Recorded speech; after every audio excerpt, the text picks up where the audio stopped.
antara Nias dan juga Niha, sebuah pulau yang terletak di Provinsi Sumatera Utara, dan ada satu kabupaten yang terletak di pulau ini, Kabupaten Nias. Kali ini kita bakal ngebahas tentang sejarah Pulau Nias, salah satu pulau yang gak kalah menarik kayak misalnya Pulau Sabang, kemudian ada beberapa pulau kayak Kepulauan Seribu, Pulau Banyak di Singkil, dan sebagainya. Kalau ngomongin masalah Nias, tentunya nggak bisa dilepaskan yang namanya dengan suku Nias. Sekarang kita bakal ngebahas tentang asal-usul dari suku Nias dan juga Kepulauan Nias. Sini aku spill.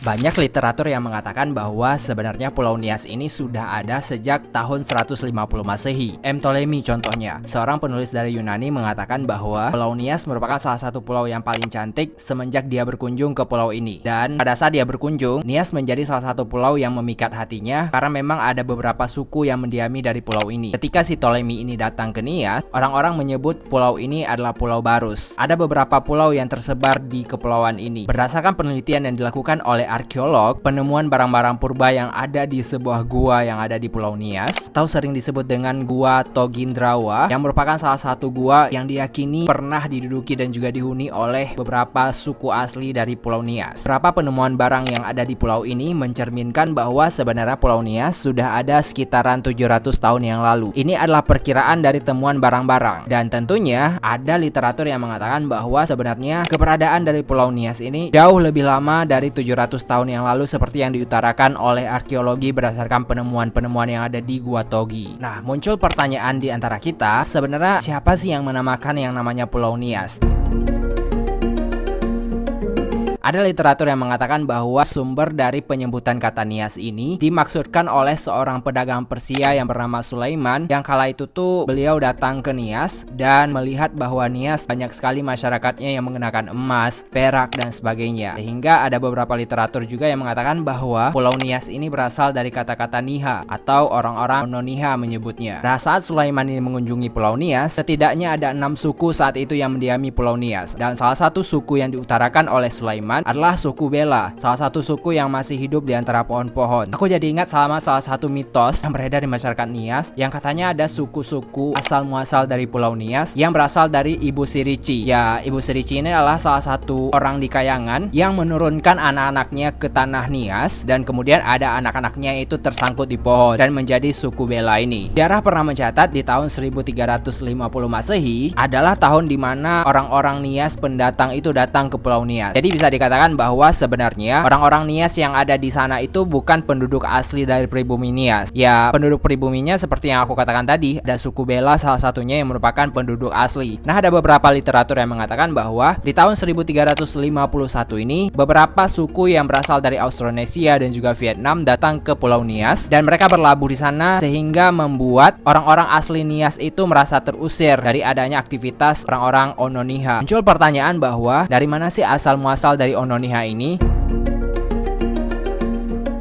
Ada beberapa literatur yang mengatakan bahwa orang-orang Ononiha ini adalah orang-orang yang berasal dari imigran Vietnam, kemudian imigran yang berbau Austronesia, ataupun bangsa-bangsa yang berhubungan sama bangsa-bangsa Austronesia, kayak misalnya Taiwan dan sebangsanya. Anyway, pada saat kedatangan orang Ononiha ini di Kepulauan Nias, mereka semulanya menetap di Nias bagian selatan. Akan tetapi, ketika perlahan waktu, mereka memperluas pemukimannya sampai ke dalam pedalaman, dan diyakini bahwa penghuni dari Gua Togi yang aku bilang tadi, yang dihuni oleh suku-suku Bela salah satunya, mereka tersisihkan. Juga ada teori yang mengatakan bahwa suku asli dari suku Nias ini berbaur dengan masyarakat dan nikah dengan masyarakat asli. Jadi DNA-nya mereka itu nggak bisa dideteksi lagi bahwa ini adalah suku pribumi asli atau suku Ononiha yang datang kemudian hari. Nah, ngomongin sejarah Pulau Nias, ternyata Pulau Nias ini nggak lepas dari pengaruh-pengaruh bangsa lain. Misalnya di tahun 1403 sampai dengan 1424, bangsa-bangsa Cina yang dipimpin oleh Laksmana Zheng-ho datang dari dataran Cina untuk berdagang di Kepulauan Nias. Mereka membawa peralatan-peralatan canggih zaman itu dan juga membangun perabotan kayu-kayu besar sehingga membuat adanya transaksi perdagangan yang ada di Pulau Nias kala itu. Nah, ini memperkuat teori bahwa adanya kegiatan perdagangan yang dilakukan oleh suku bangsa Cina membuat suku-suku bangsa yang ada di Nias itu berbaur dengan mereka. Dan gak jarang dari mereka menikah dengan pendatang-pendatang sehingga keturunannya sudah berbaur dan juga menjadi lebih dominan.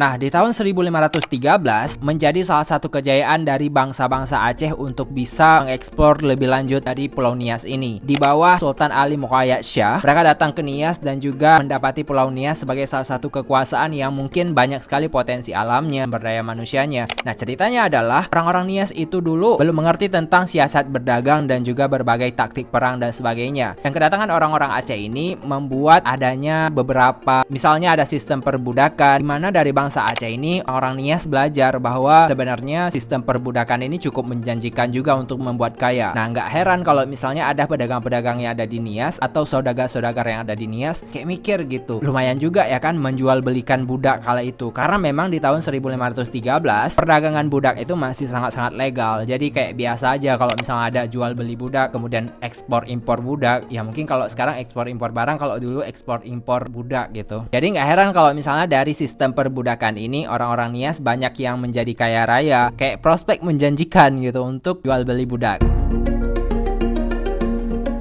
Nah, di tahun 1668, akhirnya VOC Belanda datang untuk pertama kalinya ke Pulau Nias. Nah, dari sinilah muncul beberapa perdebatan dan juga perlawanan dari pribumi asli. Yang pertamanya, orang-orang Nias mengira bahwa sebenarnya Belanda itu orang-orang baik. Tapi setelah adanya beberapa tindakan yang dilakukan sama persisnya kayak ada tanam paksa, kemudian berbagai tindakan lainnya yang tidak berperi kemanusiaan, alhasil penduduk Nias itu merasa bahwa oh ini tuh nggak bisa dibiarin, kita harus ada perlawanan. Akhirnya karena memang ada traktat Inggris, datanglah orang-orang Inggris bertukar kedudukan dari Belanda yang ada di Pulau Nias. Anyway gengs, sebenarnya Nias ini salah satu daerah yang sangat-sangat rawan gempa. Bandingkan dengan Aceh, Nias juga pernah terjadi beberapa kali tsunami, kemudian gempa bumi dan sebagainya. Tercatat beberapa sejarah tentang gempa bumi dahsyat yang pernah terjadi di Pulau Nias, diantaranya 1843, 1861, dan 1907. Jadi beberapa gempa dahsyat yang terjadi ini membuat orang-orang sempat merasakan pengalaman buruk tentang tsunami dan juga gempa bumi yang terjadi di Nias.